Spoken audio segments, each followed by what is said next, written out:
Welcome back to Off the Pitch, the podcast where we chat with individuals working within and shaping the game of soccer from off the pitch. Today's guest is Stuart Holden. We spoke with Stu about how he got his start in broadcasting, how he became the owner of a La Liga club, and what kind of an effect he thinks the next few years will have on the landscape of U.S. soccer. It was a great insight for us, and I know it will be for you too, so let's get into it. Hi, Stu. Welcome to the podcast. Thanks for coming on. Yeah, happy to be here. Let's do it. Awesome. So first thing, can you kind of just take us through your career? Obviously you started off playing and now you're doing broadcasting and other things. Can you just give us a little bit of more detail into how you got to where you are? Yeah, so I was born in Scotland, moved to the United States when I was 10 and lived in Houston for many years during that period and ended up playing my club soccer, all the way through to Clemson, played a semester at Clemson, went overseas to play for a team called Sunderland, which was in the English Championship at the time. I had an unfortunate incident outside a nightclub. I was punched in the face, which was fun times for my parents when I was 19 years old over there. I actually came back to Houston and was training in the off season to kind of get back and get healthy. And the Dynamo were born during that period. And then kind of from there, my career took off. So I played we won a couple of championships. And then I went over to play in Bolton in the Premier League for 4 years from 2010 until 2014, at which point I had a couple of serious knee injuries and my career ended a lot earlier than I would have liked, which was a bummer at the time. And obviously I wish I could have played a lot longer, but it ended up being kind of, I don't know, when I look back in hindsight, like I was able to now begin a second career, which is broadcasting, that I think and hope will be a lot longer in that respect than my playing career. And I've been doing this now for 9 years. So I went basically straight into television, worked with NBC, ESPN, and Fox, and then I've been exclusive now with Fox since about 2015. So this will be my 9th year with Fox and have done now 2 different World Cups on the men's side. I've done 2 World Cups on the women's side, and all eyes kind of on 2026 here in 2 years in the United States, which is going to be, the biggest, hopefully, rocket ship for soccer in this country, and kind of that next, big launch point when we think back to the 94 World Cup. And then you had MLS starting in 95. And now where the league is with 29, will be 30 teams next year. It's kind of crazy to think about. So I'm excited to be a part of that. And I love what I get to do now, which is be a full-time sports broadcaster. Yeah. And that kind of leads into the first question. So obviously your career finished and now you're in the broadcasting world. When exactly did the thought of joining the broadcasting world enter your mind, and what was it kind of that persuaded you to do that over obviously the other kind of career paths that players tend to take? Yeah, I think, well, if I go back kind of early in my playing career, I was definitely a player that enjoyed the interviews, and I don't know, I liked being on camera. And I guess from an early period, that was something I knew that came pretty naturally, that I enjoyed.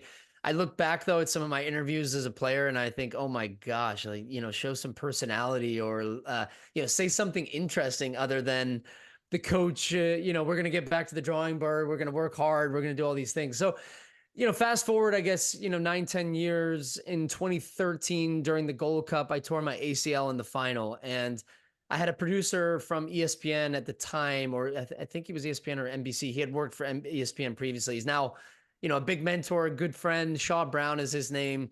He reached out to me. I joke with him. It was about 20 minutes after tearing my ACL that he texted me and was like, hey, I think you'd be good at TV. Like, would you be interested in doing some while you're rehabbing? And I thought, sure. Like I kind of felt that off the back of some major injuries in a row that maybe I should start thinking about what could be next. I didn't want to write that chapter of playing off completely. But yeah, they reached out. I did some games while I was rehabbing here in LA.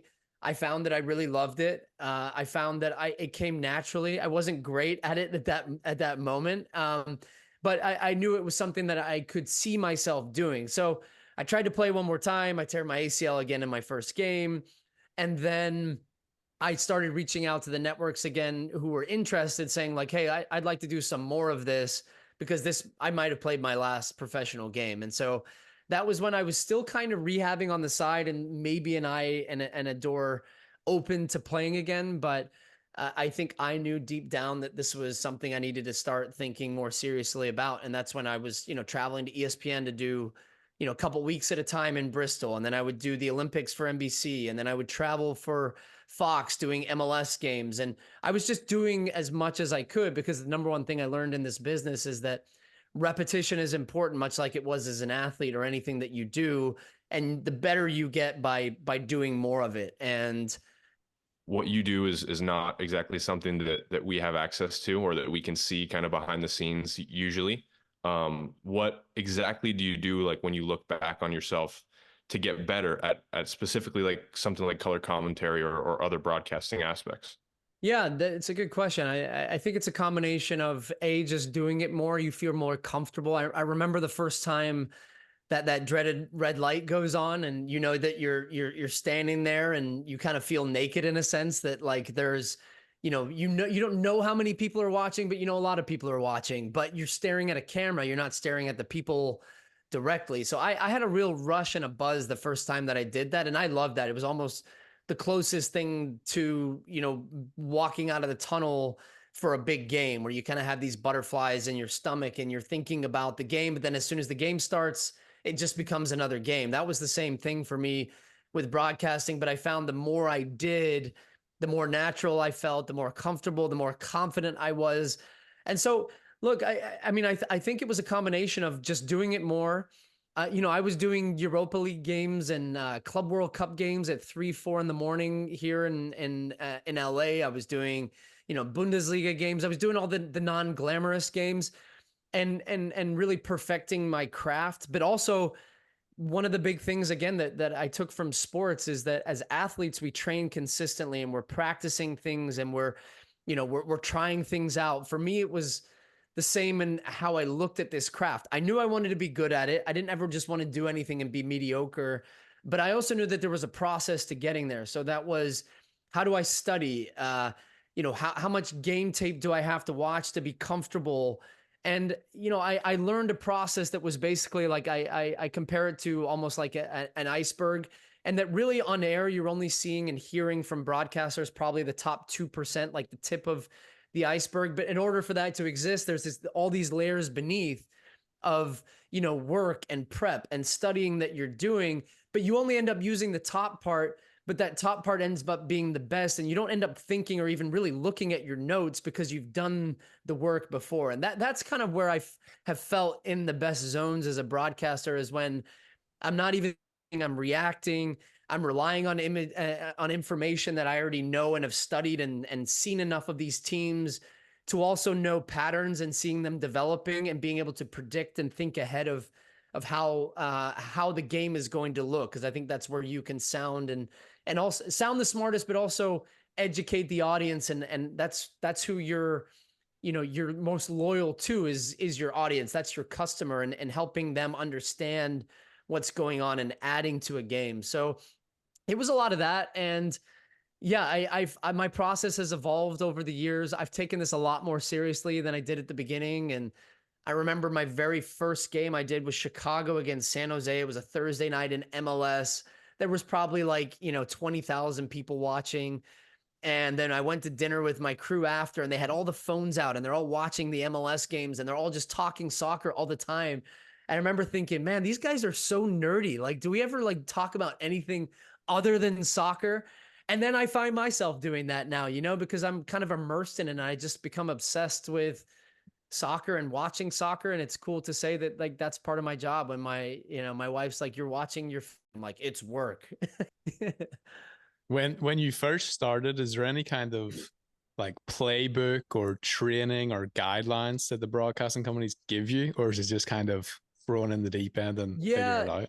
It's different for athletes, I think, compared to, for example, the guy I do a lot of the games with, John Strong. He grew up since he was 6 or 7 years old wanting to be a sports broadcaster. And so kind of like I got to live my dream as an athlete, he's living his dream every single day as a broadcaster. And he went to, broadcast journalism school. He studied marketing communications. He did classes on how to be a good broadcaster.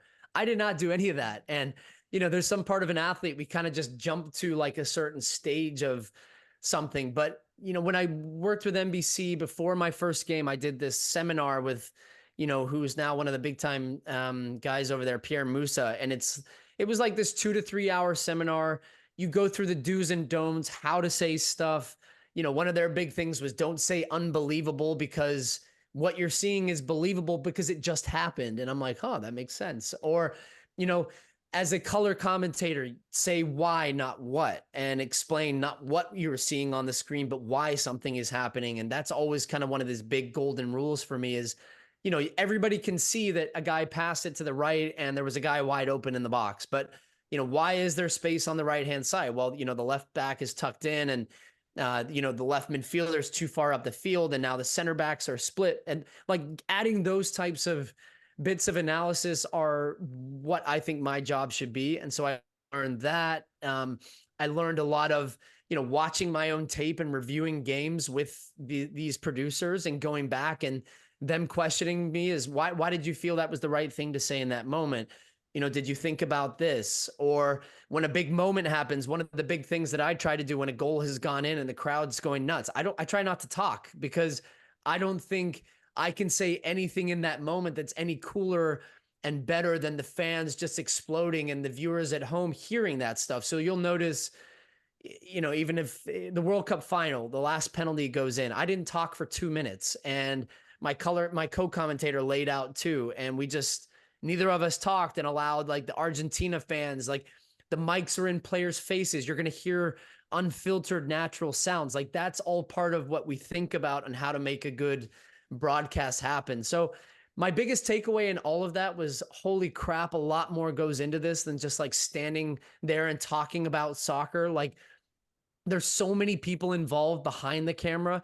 And so I also made it a point to like go in the production truck and see how producers call replays, see how directors cut games, see how the audio is done, see how the tape room pulls together clips. Because, during a game, I'm as I grew more comfortable with, like, let's say the goal goes in, I'm instantly on a button talking to the producer of the game saying, hey, can you get me back to the third or fourth pass before the goal goes in? Because I saw something in that moment that I want to talk about.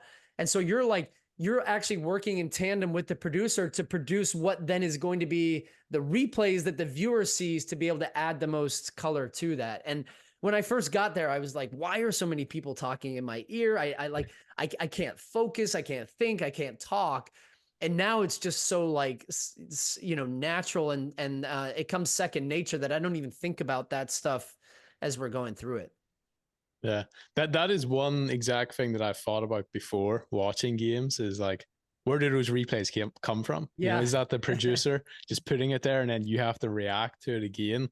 Or is it the commentators like asking for a specific moment? So that's cool to know that it's kind of on you guys to figure that out. Yeah, I know this is kind of like a sports business type podcast and peek behind the curtain. And there's like different ways of doing television now. So that there's like the examples where we have full control as Fox Sports and we're producing the game and we're the main feed.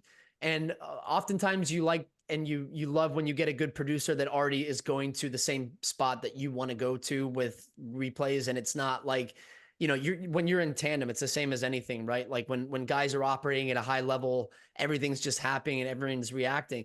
So there's that. And then I know which replays are coming. He'll say, we're going to go behind the goal for the first one. The second replay is going to be from the 18-yard line. Third one is going to be like a tight shot where you can break down this and this and this. And then I just go. Or now, because of the way that broadcasting has evolved a lot, where COVID kind of fast-tracked a lot of this, where now you're doing games remotely as well. So I'll go to the Fox studio and I'm calling a game between England and Brazil that's happening at Wembley Stadium, but I'm not in the stadium. And we have no control over the pictures. So there's what they call a world feed, which is the local host broadcaster is producing the feed for everybody around the globe.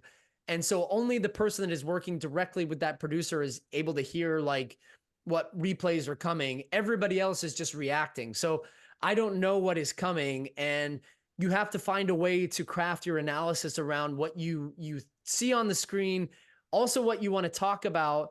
But, they just cut to random stuff sometimes. And the viewer at home, it's your job to also not let them know that you don't know what's coming. And you have to kind of just, find this weird balance. And that's how World Cups are done. Like World Cups, we're at the stadium, but we still don't know what pictures are coming on replays.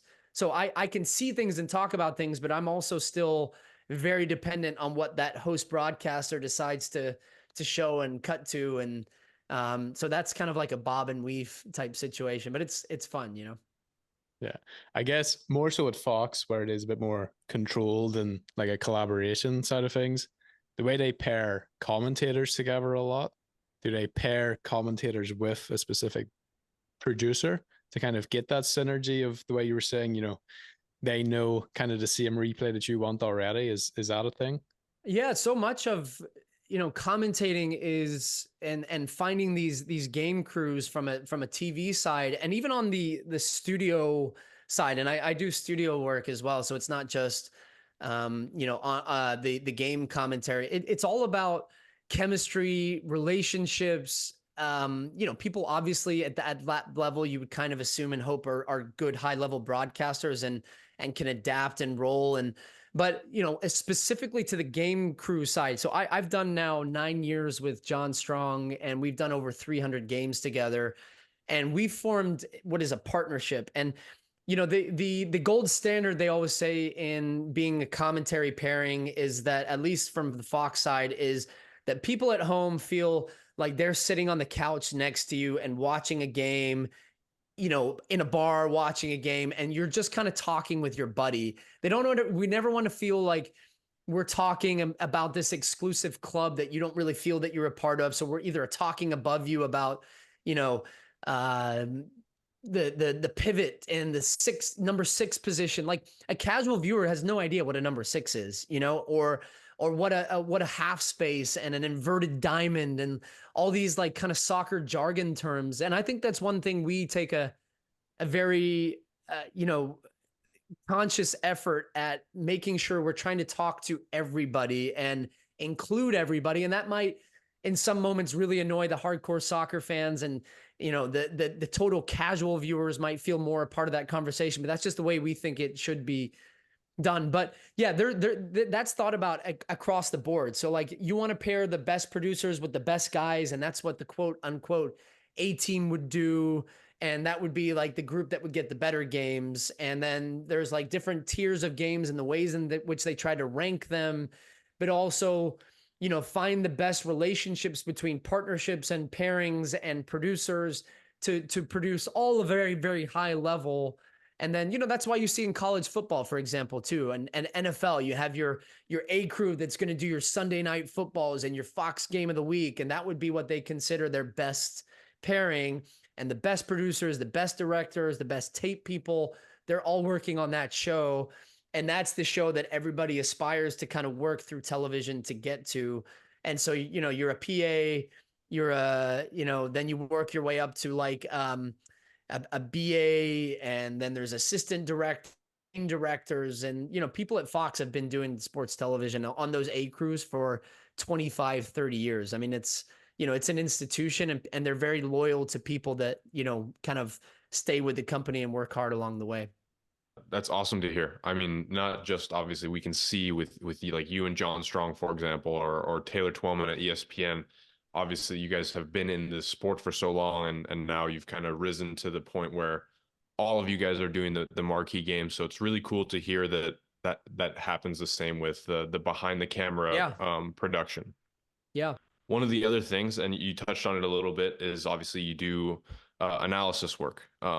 Not during a game, after the game, going over the highlights and stuff like that. As someone who's kind of had their entire life intertwined with the sport, how do you find the abilities to not be biased when you're talking about teams? Obviously, excluding Mallorca and the U.S.National teams, because those are ones that you can be biased for. But how do you remain unbiased when talking about a game? Yeah, I love this question, because it's like continuously, if you check my Twitter which, by the way, for the record, I do not do during games. I try not to look at my phone. every now and again, I'll get texts from people on my Apple Watch that kind of pop up, and mostly because of, to your question and to your point, I found early in broadcasting, I would check, social media at halftime, for example, and I would see, let's just say, for example, I did Sounders versus LAFC, right? And LAFC were the better team in the first half. Well, I would check my mentions at halftime and I would just be getting crushed by Sounders fans, calling me biased and whatever, because they would feel I'd be more hard on their team, probably because they weren't playing well. And they would feel that my analysis would be tilted more towards LAFC. I would then find that would like impact the way that I was thinking about it and be thinking like, wow, am I being too hard? Or maybe I hadn't thought about it in that way. And then I would start taking that and it would impact my analysis in the second half. And I can tell you, no bullshit, that when I go into a game, I have no bias. And there's no team that I would want to see win more than another team, aside from, as you said, Mallorca or the U.S. men's national team at a World Cup. But I still, even doing those games, like if I had to do a Mallorca game, I would still try and call it down the middle. And I just think that, I actually get asked, do I support a team? Like, I support my former teams. I still like to see the Dynamo win. I still want to see Bolton win. I want to see U.S. men's national team win. But when I do the Dynamo games, I'm completely impartial and I will be as critical of them as I would of Seattle, because I think that you can't call a game fairly unless you are that way. So I don't really have a diehard team that I support. I just love seeing good soccer, and I go into every game and I hope to see a great game. I hope to see teams play well, but my loyalty, I feel, is to the viewer and to my company in Fox, which expects me to call the game straight and call it fair and get equally excited about either team performing well and doing what they should to win a game. So, I'm sure some fans will hate to hear that because they think that I absolutely loathe and hate their team. It's probably a team that hasn't played well in recent years. And I can tell you, achieving the perfect game as a broadcaster in terms of neutrality is when you get on your social media after and you have equal amount of hate mentions and tweets from both sides, because that means you've done a perfect job, and that the Dynamo fans hate you as much as the Sounder fans, and the Sounder fans love you as much as the Dynamo fans. It means you've called it like right down the middle, and nobody's happy, but everybody's happy. Yeah, that sounds kind of exactly how it is, even for not just obviously you guys, but for the players and coaches as well. And yeah. I mean, look, I also get where I've had long text chains and phone calls with coaches after games, and most of them have been very good natured, but it's normally over a disagreement on how I have analyzed, either a characterization of their team, their tactics, and they'll present their case, I present my case as to why, and I've always come out of those discussions feeling that they were beneficial. I try not to get into that too often, and most coaches don't bother, and they kind of don't allow that to allow what we say on a broadcast to really affect them, because it doesn't matter unless they feel genuinely that the perception of them is that much, they've been mischaracterized that much that they feel they need to kind of have a conversation with me and explain their side, because ultimately we are a vehicle, I always feel, to to sell the good ideas. I never go into a game thinking I'm going to destroy this coach and this team, and I really don't like this guy, and I never do that. And I always love when coaches are really open and honest with us about either game plans and meetings that we have with them the day before a game, and they'll talk through their team, their lineup, their tactics, what they see, and it really is good information for us to be able to use. Some of it's on record, some of it's off record, but ultimately we are a PR vehicle for some of these coaches and teams to like say, well, this is what they were trying to do, but then this is why it's not working, because now the other team's doing this, and here's the adjustments the coaches have made. I think I always feel that that's great insight for a viewer. But I also get where some coaches are kind of old school and they don't like to share, and they trust the broadcasters that we might just go to the other team and be like, hey, such and such is injured and today's going to play a 4-4-2. So you guys should crush them. We would never do that because I would lose all credibility and all trust with the people that matter. Yeah, no, that makes a lot of sense. And I think we've mentioned the word, but I think it's time to get into it, of Mallorca. So yeah. Obviously you're a minority owner in the club. Can you just take us back to kind of how that opportunity came about, ownership group kind of formed, and just the day one of this even being a possibility for you? Yeah, you're catching me on a great day because we won last night to go to the Copa del Rey final, which is right before I got on here, I was on a phone call talking to our group and trying to book flights. Like, I'm going to Sevilla. We're April 6th. We're in the final. It's just like a huge moment for us as a club, and I couldn't be more proud of what we have been able to achieve. And I mean, as an ownership group, but really it's like the group of players and the staff and the work that they have put in to get to this point. So yeah, I'll try to do the fast version because I feel like I've just been talking a ton. But I when I retired, one of my good friends in life, and we became much better friends post career, is Steve Nash, former NBA MVP, huge renowned soccer fan, and guys know how much he loves the sport. So he reached out to me when I had a big injury against Man United in 2011, and I busted up my knee. He sent me this text out of nowhere. We'd never met, and I was like, "What is happening right now?" Steve Nash just sent me a text, and so I moved to LA. We became great friends. So he gets a call like 2 years after that in 2015, and it was from the ownership group of the Phoenix Suns, where he played a long time in the NBA. And they said, "Hey, we want to buy a soccer team in Europe." And Steve said, "Okay." And they said, like, "We want you to be a part of the ownership group." And Steve said, "I would love to. I also think we should bring in a friend of mine who has played soccer, knows soccer at a high level, and could be of like added value to the group." And it was me. And so I had a conversation. We met for a dinner, and then we started looking at clubs, and we looked at, clubs in Scotland, England, different parts of Spain, and eventually landed on Real Mallorca, this beautiful island off the coast of Spain. And it's not a bad place to own a team. It's one of the best vacation destinations in the world. And so that was 2016. We bought the team. We're in the second division. And it has been just kind of a journey and an adventure. It's always been a long-term project for us. This is our 8th year now. We took over the team in the second division. First full year in charge, we went down to the third division, which is known as the Well in Spain. It's 80 teams, 4 divisions of 20 teams. It's hard to get out of. And, that was kind of the huge moment in our ownership tenure where we doubled down on our investment. We brought in a great coach at the time, Vicente Moreno. We brought in, I think, like 10 to 12 new players.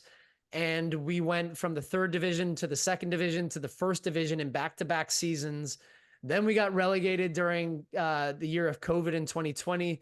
Then we got promoted back the next year. And now this is our 3rd straight season in La Liga. We finished 9th last year, which was kind of a dream. And we just finished renovations on our stadium. So I call it a brand new stadium. It's a new version of an old stadium, but it's completely brand new. And, we're in such a great position as a club, but also, as you guys know, with promotion and relegation, every year is a challenge, and we're only 6 points above the drop zone. So we're in the Copa del Rey final, but yet like the kind of, bigger picture, more important part is staying in La Liga and securing your status every year, because that's what drives revenue. That's what drives sponsorship. That's what, really allows us to, grow our season ticket holders and have more game day revenue. So it's all contingent on being in the top division. So, you're in this position now where we're so excited about Copa del Rey, but also still like, hey guys, refocus. Like, we got to win. We got a big match at the weekend, and let's keep this train going, because it's such a fun project to be a part of right now. Yeah. So it's definitely sounds like a bit of a roller coaster so far. I'm curious to know what it feels like, not that you've been involved in like a promotion or a relegation as a player, but what it's felt like being an owner of a club getting promoted or relegated compared to what a player would feel? Because, you know, if you're a good player that gets demoted, you might just get picked up by a team that's still in the top league and you can just leave, but you can't do that as an owner.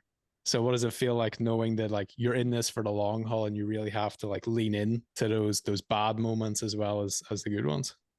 Yeah, it is an emotional roller coaster, and you know the day. I guess what I would say just before I dig into like the emotions is you have to kind of believe and trust in the processes and the people that you put in place, and not be so reactive to make harsh decisions. Because I remember there was a lot of pressure coming from the outside when we were relegated to move on from our current CEO at the time, a guy named Maheda Malongo. And we knew that Maheda was bright, talented. He had such a great resume. He was a former player. He understood that side. He understood business. He had a lawyer background. And, we decided and we stuck by Maheda, and it ended up being a great decision. He brought in and hired the coach that got us to subsequent promotions. He was a big part of bringing in the player corp that we did. Now, Maheda left Mallorca a couple of years ago. He's actually running the English PFA, the Players Football Association. So he's the CEO over there now. He's got a great job. We have a new guy in place in Mallorca that has been with us for a long time. His name is Alfonso Diaz. He's brilliant. He's a wonderful CEO, and he got a big promotion when Maheda moved away from the club.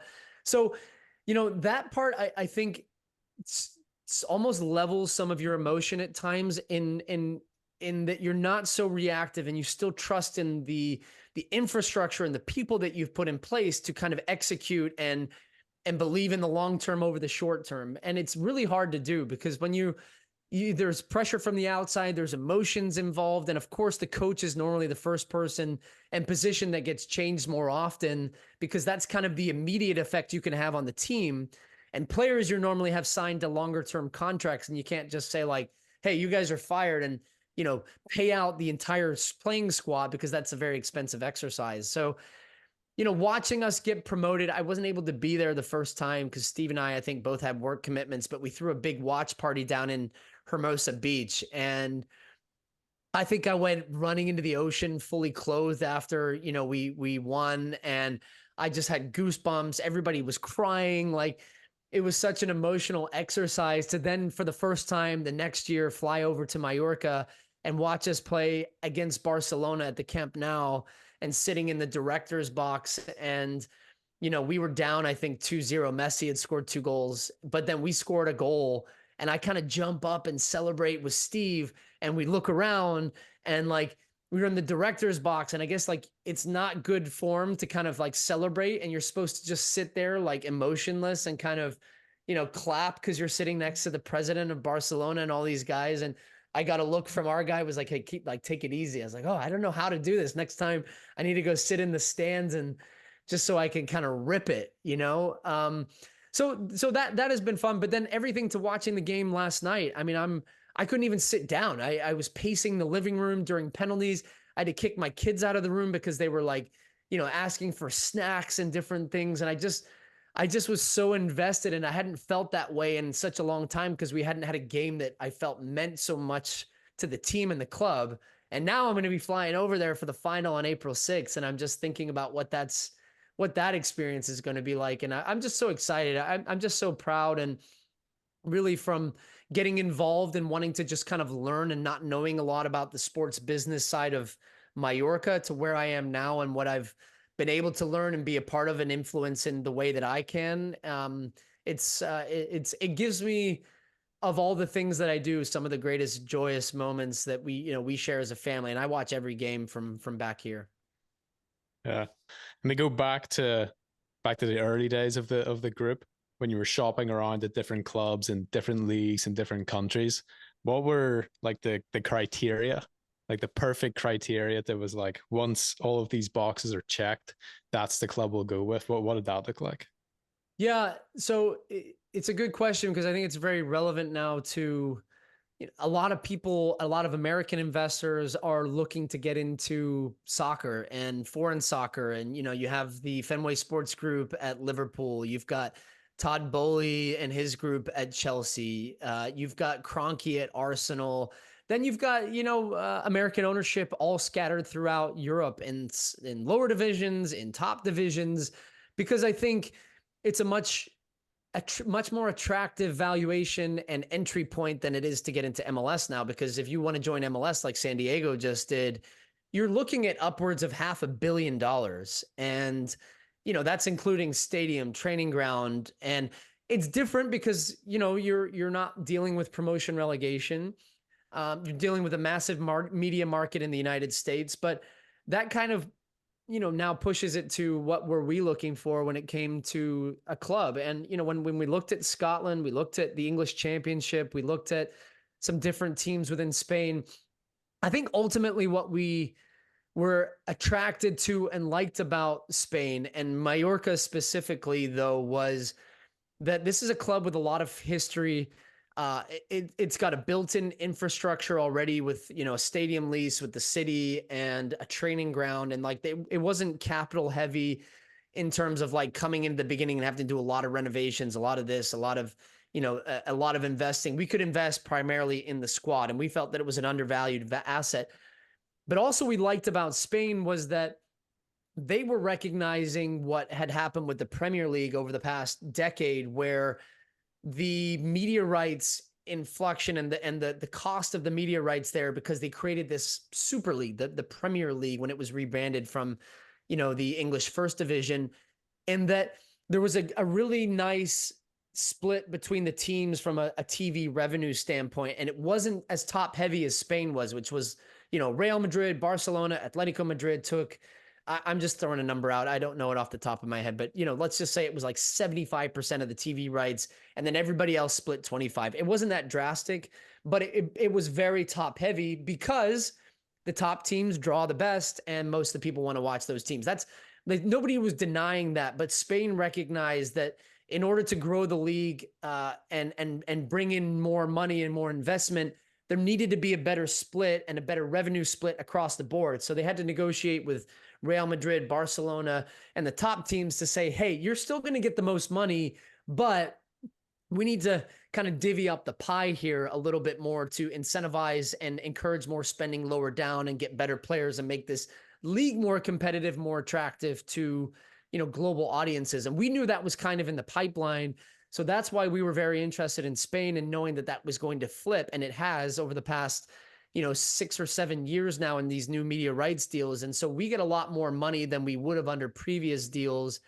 And it's, it's a check upwards of, I think it's upwards of 40 million now per team at a minimum at the bottom. And at the top teams, you're getting a lot more, Real Barcelona, I think, are in the 9 figures range. But that was one thing we were looking for. I also feel that Spain was an attractive league for us because we saw also Spanish teams doing very well in European competitions, Champions League, Europa League, and going far in those competitions. It also meant the coefficient for the league when it comes to UEFA and the amount of teams that are allotted into the European competitions was always going to be very high, from top 4 in Champions League, then the next couple in Europa. Like, that was achievable, and we hope it is achievable for us at some point. I mean, hey, if we win the Copa del Rey, we might be in Europe, So it's things like that you think about, and you try to analyze and understand what the media market opportunity could be. Like, it's much smaller in Scotland. It's much smaller in Netherlands. That's never going to really change, I don't think. That's Celtic and Rangers in Scotland, and then the lower teams are not going to make much at all from TV. You're just hoping to get to Europe or be a very profitable club in selling players. And there's different ways to look at it. That's kind of how we were framing it. And we felt that Mallorca, with a little bit of TLC and investment, and investment in the community and the club and the culture and the city, it would be an attractive investment. And, as we sit here 8 years later and not even a thought about selling, it's continuing to look on the horizon of 5, 10, 15, 20 years, however long we're a part of this. Cause I'm not the the majority owner. I'm very honest and transparent about that. It's not ultimately my main decision to say we're going to sell. I do have a vote and a say in that conversation, but I love it, and I hope we're a part of this, and my kids are taking this over from me, and hopefully a long time, not till I pass away in like 60 years or something. Yeah, I'd imagine right when you got the club, it was like one of the top priorities of your brain was thinking about the club, and I'm sure it was like a big heavy workload on you and constant communication and calls. 8 years on now, what does that like week to week or month to month involvement really look like, and what exactly is it that you specifically are like playing a biggest hand in? Yeah, so a couple things on that. First of all, I learned, quickly within my role, which I felt my value was being, as a guy that has soccer knowledge, having played the game at a high level, my connections to the game. So whether that be connections to agents or potential players, and another part of that is on the recruitment side, and also on the culture side of, ways in which we can think about from a team perspective, and character checking, and the types of players and the types of leaders we want within our team that make up the club. And that goes from coaches to staff to, based on my experiences. And I always say that one of the best teams I was ever a part of as a group was in Houston, and what Dom did to, create a culture of accountability. I loved, like, I came in as a young player that kind of thought I was hot shit, and, got quickly checked in practice by other players to be like, hey, you got to earn it here, and that came from the top down, and things, and thinking about teams and from that perspective. So I felt that was part of my value. I also understood pretty quickly, like, if you're an ownership group, which we are, American, we're very far away from the day-to-day in that business. And now our president is there a lot more. His name's Andy Kohlberg. He's the chairman of the club and president, and he's there a lot. He spends a lot of time there, months on end. He's there at the training ground. He's there working with our staff. That's how you can have like genuine influence on change and an understanding of what the culture is like. So I always said from the beginning, I'm not going to come in and hop on a Zoom call with our club CEO and tell him how he should do his job, because I don't understand the complexity of what he's dealing with on a day-to-day. So I knew that I had to get there often and be around and meet people and build relationships. And, we made a really conscious effort in understanding the culture of Mallorca and the fans and what was important to them. And really, they just wanted you to care about and invest in their club. And once you did that and you showed intent that you were there for the long term, they embraced us with open arms. And it's been this great kind of relationship along the way that I've always felt they feel the same way about us that we do with them. And sure, there's been tough times. I mean, when we got relegated, we had to show them we were going to invest more money in the club, and we weren't walking away, and we were just not going to be happy sitting in the third division. So now, as it pertains to my role today, I'm in constant communication with our sporting director, Pablo Ortels. We recruited him from Villarreal a couple seasons ago. He's been great. He is such a great eye for a player, for coaches, for, with his connections. I mean, he was instrumental in us signing Lee Kang-in, this South Korean player who came from Valencia. We got him essentially on a free transfer, and then we just sold him to PSG last season for upwards of $20 million. And, ways in which we've been able to get good, thrifty signings like that, and great value in players. Our last transfer window, we bought the most expensive player in our club's history, Sergi Darder, who's from Mallorca, had been at Espanyol. So whenever these names comes up and these conversations come up about like, here's our list, here's what our scouting department have identified, I go through with our ownership group and a couple of advisors. We go through the players, we go through their profiles, we recommend and, talk through these signings as a club. And so that's a big part of mine. A big part of mine is also, advising Andy Kohlberg, our board, our other owners on some major decisions that we're making on a day-to-day and year-to-year basis, and where we're investing money and how we should be thinking about that. And all the things that we've done from a hospitality standpoint, where we've made Mallorca more of a American sports entertainment feel on game day, as opposed to what had traditionally been in Spain. So we've got a VIP club. We've got the glass tunnels that you see now in American sports that the players walk out. We've got a pitchside pizza club. We've got, outside vending, game day experience with different vendors and beer and food, and like we brought like an American feel to it, and the fans love it, and that's been what's been really fun, to kind of get your feet dirty and your hands dirty and really get in there and muck it up. And I just went back a couple months ago. It was back in December that I saw our new stadium for the first time, and I was all like almost in tears, watching the game. It was really cool to kind of see it from what it used to be to what it is now. Yeah. It's amazing. I'm sure like everyone else gets to watch the only glimpse of that is like Welcome to Wrexham, yeah. Of like seeing what it looks like for someone who's just like not, I mean, obviously you come from the world of the sport, but to see like people come from America specifically, which always brings like some kind of connotation to an ownership group. And just see what it's like, that passion, because like you can see that in Welcome to Wrexham, right? Of how passionate they are about like, this isn't like an investment in terms of like, we're in this to make money.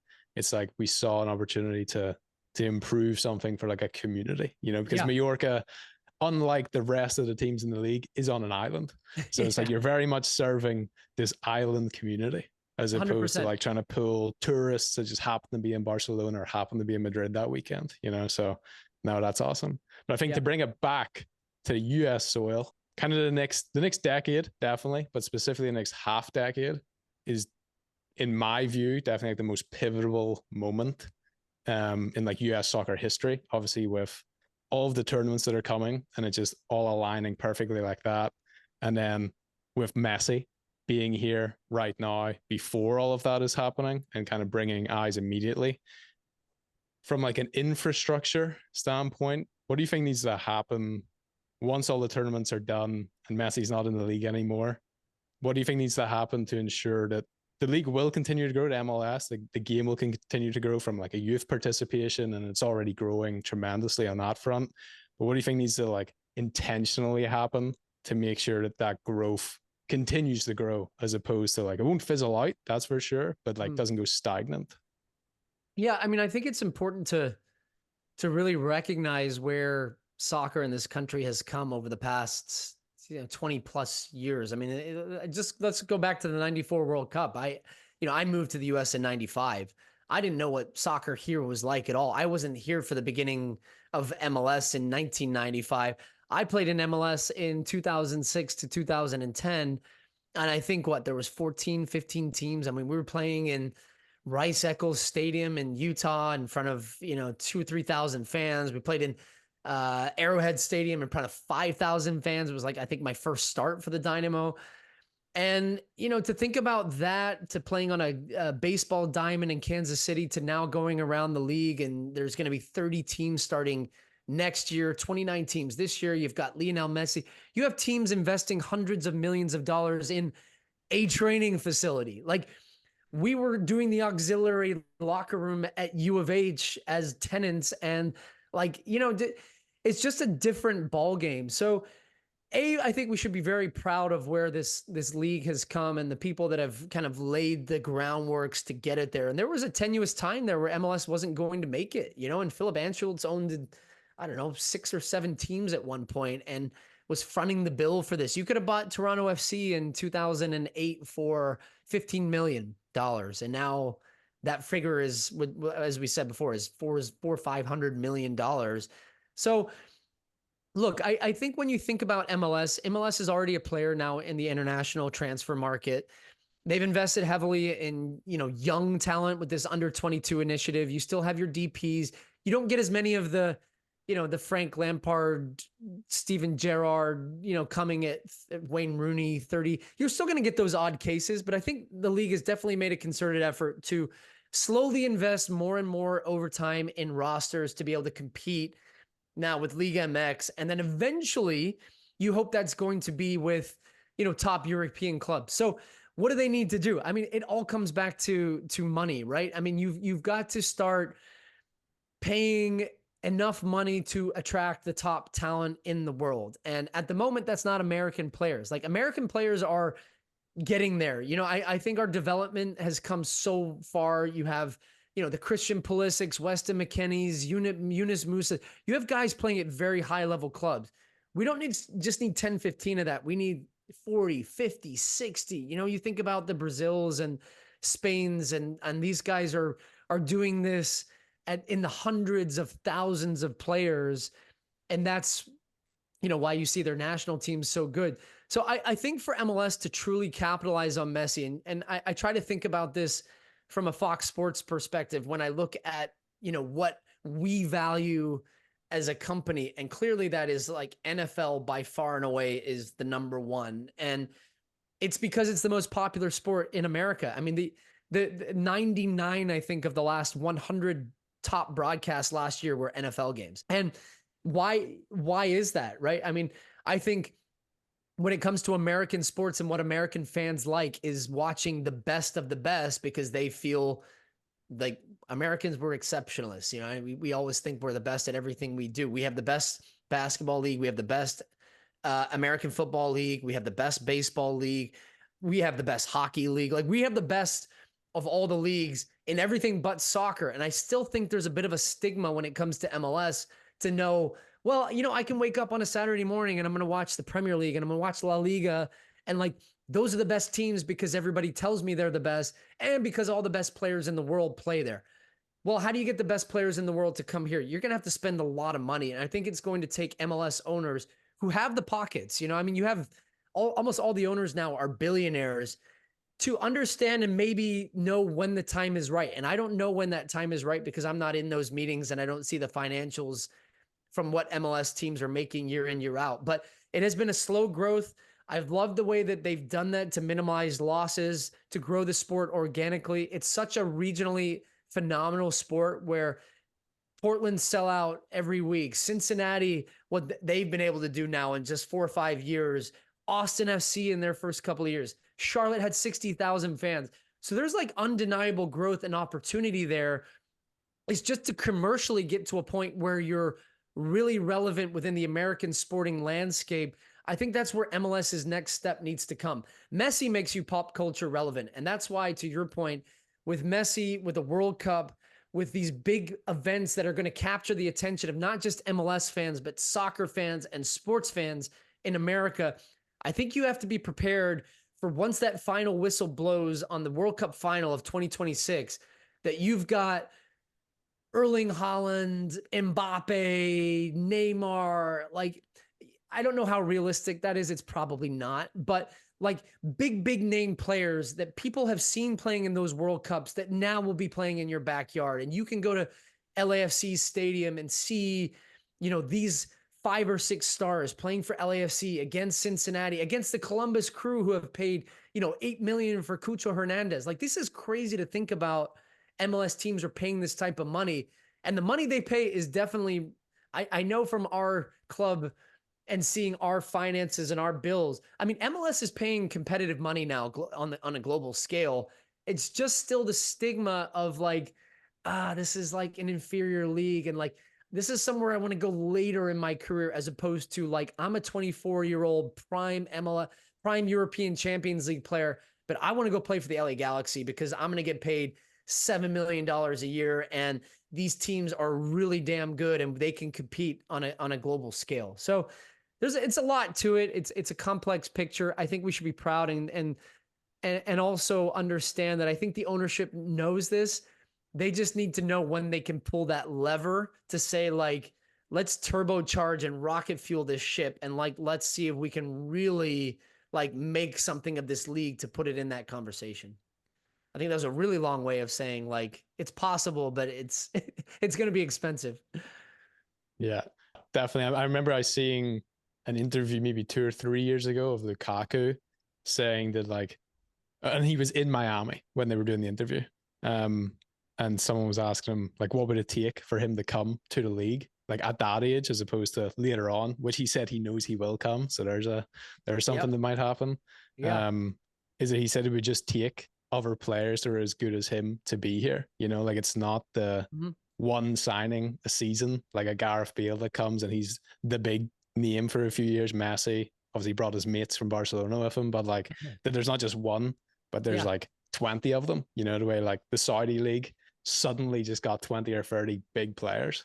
And that's like, you're not going to be competing against teams that have multiple players that are like the caliber that you are. So yeah, it'll definitely just take some time, I'm sure.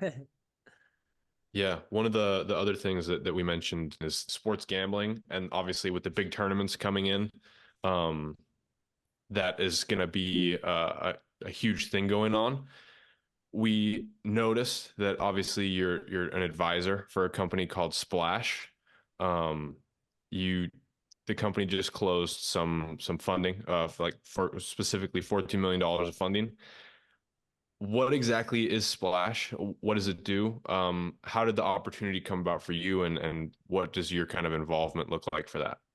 Yeah, so Splash Sports is a really interesting company. It's founded by a couple of guys that, well, I got to know TJ, one of the founders, through, I met him at this company, but I'd known his co-founder, Joel Milton, from New York. I actually invested in his first ever business that he did, and he's now on I think his fourth company. And you know, I talked to these guys. Joel had actually reached out because this is sports. He knows that I'm in sports. He knows me personally, and they see an opportunity for growth within soccer. Now, what does Splash do? Well, they were actually really smart, and they went out and raised some money and bought office pools.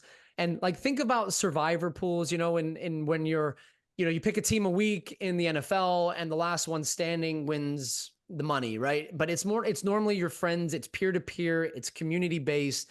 And they saw a real opportunity within that space and that slice of sports gambling where you're not betting against the house, like with, your normal sports book and MGM and Caesars, and as you do with DraftKings, where you're saying, I think the New England Patriots are going to cover the spread at 3 points, and I'm going to put $300 on that. And if I lose, well, the money goes to the house. Splash is more of a peer-to-peer, play with your friends type of environment. And you can do everything from survivor pools to March Madness to, I'm in a weekly golf pool now on there where, you select a golfer a week. It's over the course of the whole season. And you get the prize money that your golfer wins on that tournament. It's an aggregate at the end of all the golfers that you select, and you can only pick one per week.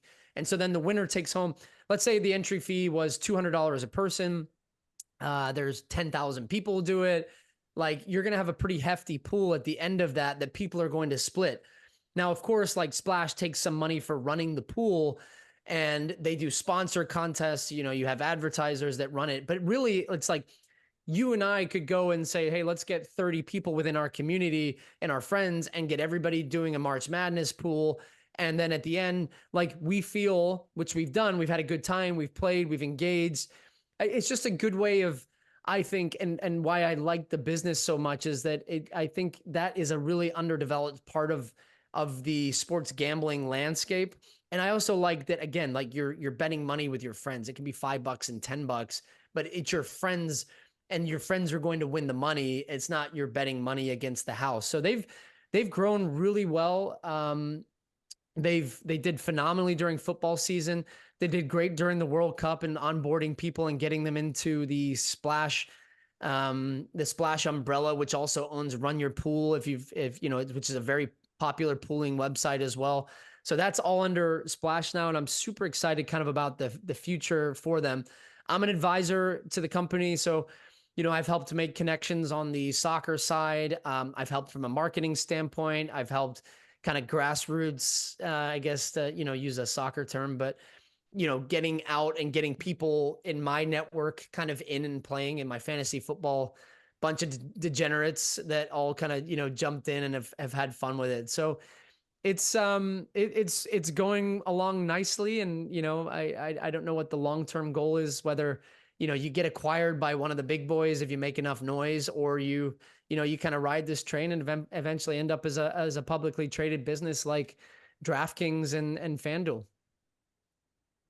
Splash sounds incredible. Now, obviously, we know that you're super busy. Generally, we don't want to take too much of your time, but we do have some quick fire questions to kind of end the call. Okay. So these are going to be just like quick 1 word, 2 word, up to a sentence long answers. But we've only got 3 of them. But all right, let's jump into those quick fire questions. So what are you most looking forward to in 2024? Most looking forward to Mallorca hopefully winning a Copa del Rey, and then also seeing the U.S. men's national team play in the Copa America, because I'm excited to kind of get a sense for how I feel this team is going to do in the biggest tournament ever, which is the World Cup in 26. All right. Next one is, what has been your favorite moment in your soccer career so far? So it could be from your playing days, broadcasting as an owner, at any point. Oh, man. I think it's got to be playing in a World Cup and walking out on that field and playing against England, realizing that I had dreamed and talked about that since I was 5 years old, and to see and feel that, and my family to see me achieve my dreams like that was pretty special. And then also, scoring a penalty kick in MLS Cup final and seeing my dad cry, that was pretty cool too. All right. And then the final quick fire question is, what is your favorite rivalry that you see stateside here in MLS?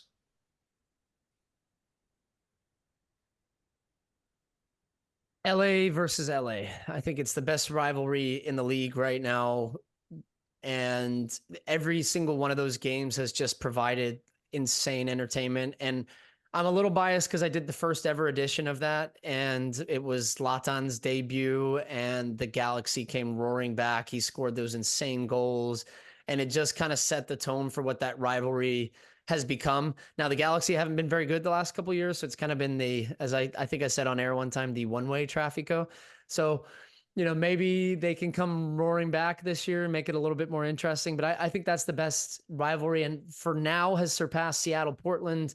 And also, I kind of like what's brewing between Cincinnati and Columbus. That's a really fun one. The Hell is Real derby too. All right. Awesome. Well, thank you so much, Stu, for coming on. It was a pleasure to have you, and thank you for taking your time to talk with us, obviously, about your career and what goes on a little bit behind the scenes of the broadcasting and analysis world. Yeah, thanks, guys. Thanks for tuning in to this episode of Off the Pitch. If you liked what you heard, don't forget to drop us a follow or subscribe on your favorite podcasting platform. Your support truly means the world to us, and it helps us bring you more of the stories that you love from the business world of soccer. And if you have a moment, please also drop us a rating or a review, as it helps us understand what you like, and it also helps other like-minded individuals find this podcast. See you in the next episode.